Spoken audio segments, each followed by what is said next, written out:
When most people think of Egyptian archaeology, they tend to think of the pyramids, dynastic kingdoms, and particularly well-documented cultures of the Nile Valley. But the archaeological records of this North African country contains many rich cultures both before and after, and geographically removed from what is conceived as ancient Egypt.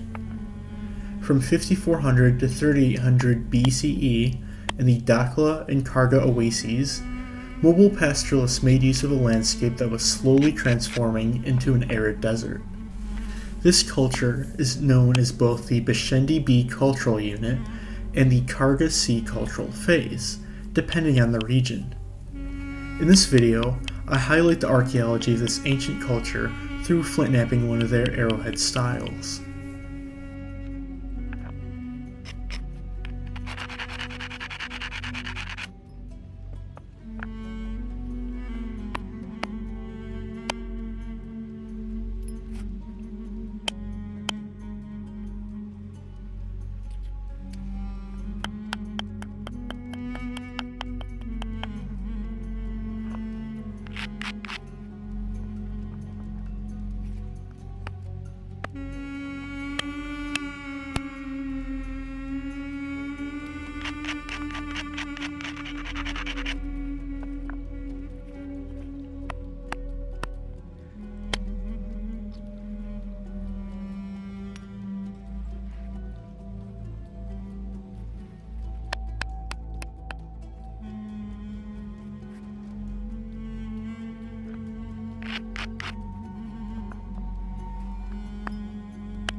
If one were to visit the Dakhleh or Kharga Oases today, one would find them surrounded by uninhabitable desert.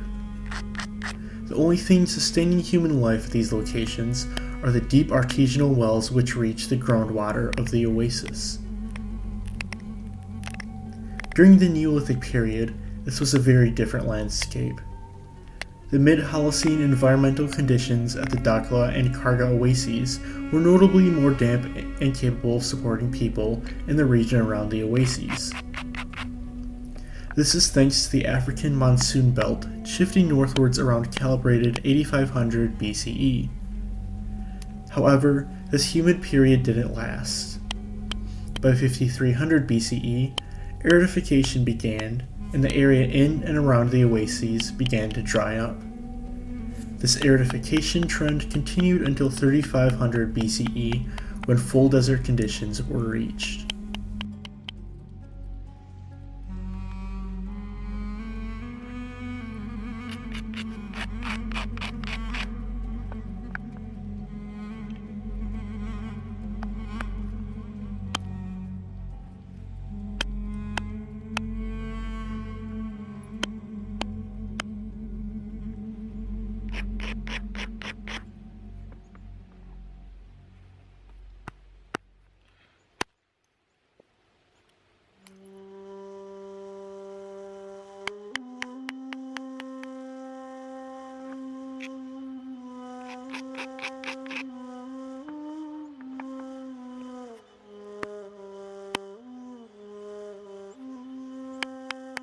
The point in flintknapping is based on examples belonging to the Bashendi B cultural unit at the Dakhleh Oasis. Similar points have been found from the same time period at the Kharga Oasis. This style specifically is a narrow with a fine tank for hafting and with barbs. These points range from 3.5 to 6 centimeters long and exhibit parallel or random pressure flaking. These people made bi-pointed arrowheads as well, which lacked the tang and barbs. Bashendi B arrowheads, both tanged and bi-pointed varieties, were napped bifacially from flake blanks. Arrowheads from other cultures and eras in this region can be bifacial, unifacial, made from retouched prismatic blades, or arrows were tipped instead with microliths or transverse points.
At Dakhleh Oasis, 3 cultural units have been defined within the late prehistoric record for this region.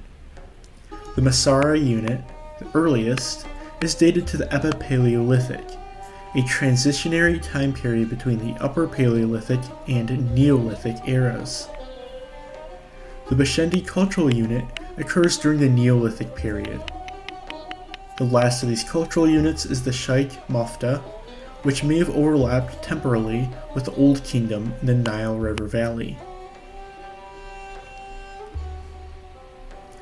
The Bashendi can be subdivided into Bashendi A, dating to around calibrated 6400 to 5650 BCE, and Bashendi B, dating to around 5400 to 3800 BCE. Bashendi A groups occupied the oasis at the time of wetter environmental conditions. This allowed them to be sedentary, as evidenced by the remains of stone features, which would have served as part of their dwellings. Bashendi B peoples were faced with more arid conditions and lived a more mobile lifestyle and rarely built permanent structures as Bashendi A groups had. During the same time frame as Bashendi B at Dakhleh exists the Kharga C cultural phase at the Kharga Oases. These people had a similar nomadic, pastoralist lifestyle to the Bashendi B people, and used similar lithic technology and made similar ceramics. Since they share these characteristics and are roughly contemporaneous, we will treat Bashendi B and Kharga C cultural units as related cultural expressions for the purposes of this video.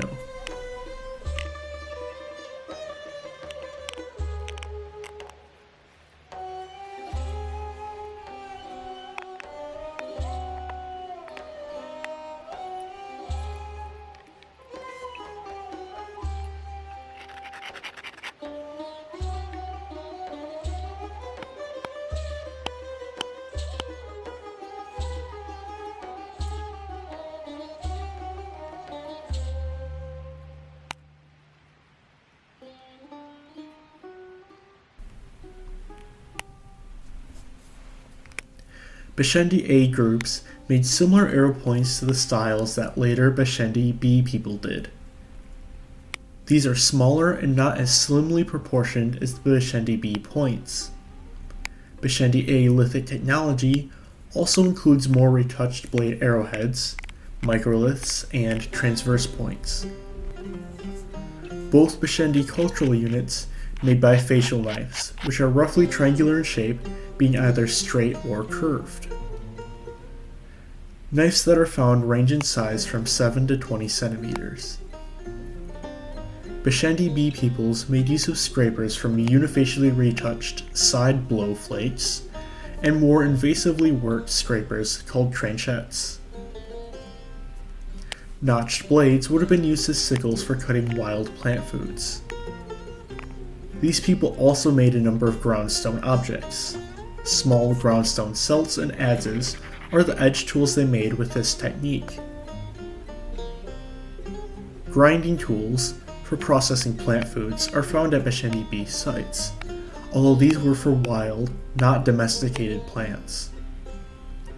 Other groundstone objects include small pallets and bi-pointed toggles. They made beads from stones including amazonite, carnelian, and limestone.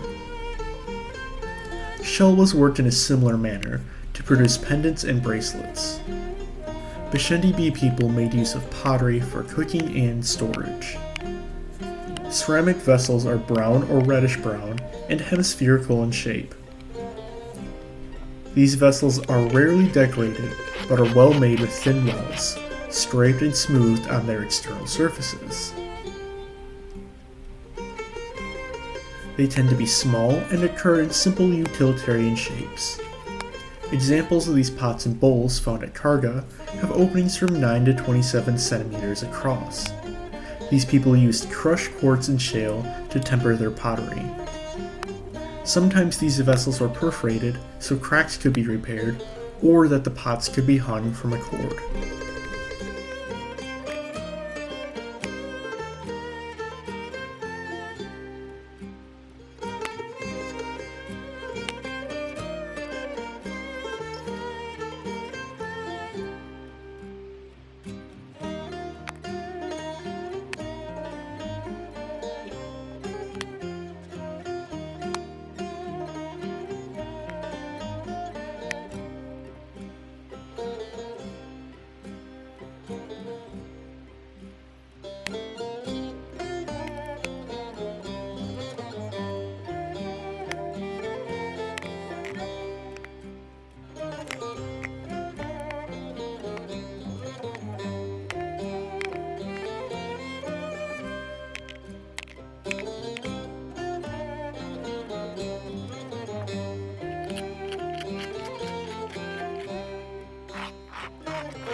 At Dakhleh, tabular chert and nodular chert were used for producing lithic tools. The tabular chert occurs in the limestone plateau to the north of the oasis in a range of sizes. Small nodular chert is common in and around the oasis in irregular shapes and is known as mutt chert. A third type of chert used to make lithic tools at Dakhleh is Tarawan chert. This occurs in nodules that can be rather large and high quality, found in and downslope of the northern escarpment in this region. At Kharga, white chalcedonous chert was the primary lithic tool material. Eocene flint is the next most common material. Kharga Sea-Face people even recycled flakes and tools from the Middle Stone Age to make their own tools. I am flintknapping this particular point from Burlington chert from Illinois in the United States. Sadly, I lack the proper Egyptian materials for this replica. My tools aren't quite correct either, actually. Africa's large mammals have horns rather than antlers, meaning that my billets and pressure flakers are the wrong materials. Most of their percussion flaking was probably done with hammerstones, although ivory or bone billets could have been used. These same materials would have been used for making their pressure flakers.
The most common archaeological features found at Bashendi B sites are hearth mounds. These contain the remains of ancient Bashendi fires and are found capped with cobbles and slabs of rock.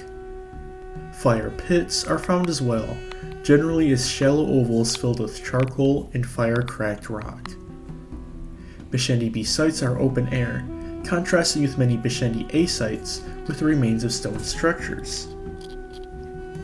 There is an exception, with stone circles being found at least one Bashendi B site. One such stone ring was excavated and found to be carefully built with stone slabs. It measured about 3 meters across with a flagstone floor, a slab-built ledge, and a ring of upright stone slabs at the edge to form the base of the walls. The rest of the structure was likely made with organic material. This is one of 6 stone circles at this particular Bashendi B site. As well as the stone features, there were about 80 hearths, as well as cultural material, also known as artifacts, spread out over the site. Since stone features are incredibly rare at Bashendi B sites, it is suggested that they function for special purposes rather than as normal occupational dwellings. This lack of long-lasting architecture reflects the mobile lifestyle of Bashendi B people. Since they moved around a lot, both in and around the area of the oasis, they didn't invest so much time into long-lasting dwellings as their predecessors did.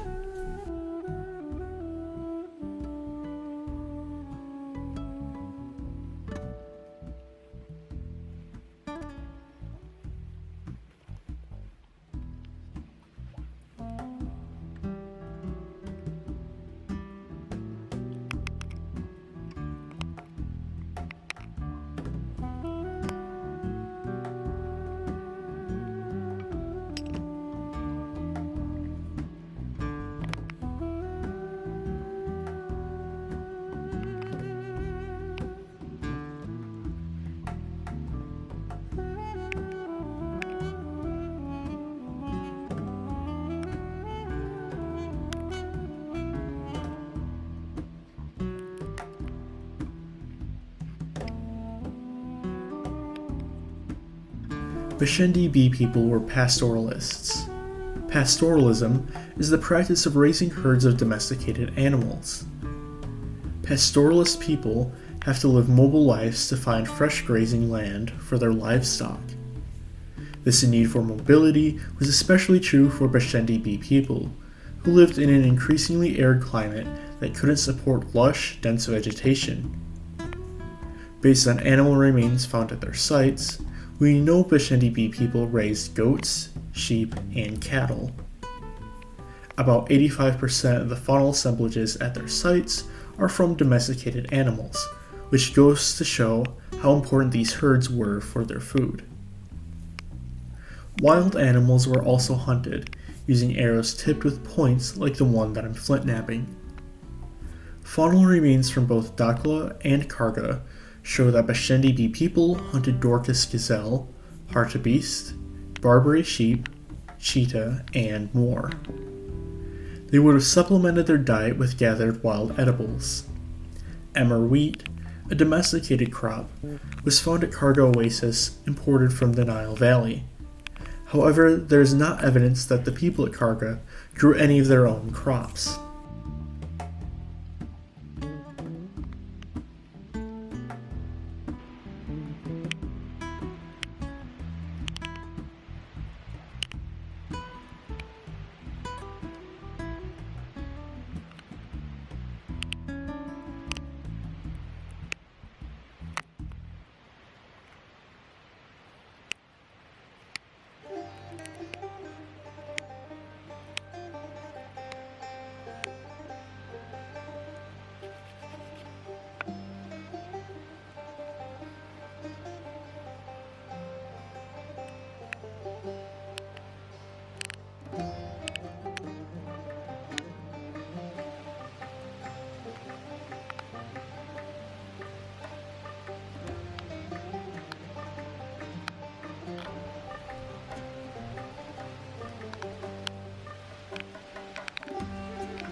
The Bashendi B cultural unit demonstrates a unique part of the history of the Western Desert in Egypt. These people had to adapt from the sedentary lifestyle their predecessors lived to a more mobile lifestyle to deal with the changing environmental conditions. Their mobility was a necessity since they kept herds of goats and cattle. Since the once damp conditions around the oasis were slowly disappearing, Bashendi B people had to keep mobile to allow their herds to have fresh vegetation to graze. Eventually, this landscape that they occupied became a full desert, and the people had to adapt their culture in different ways to cope with the new environmental challenges that they faced.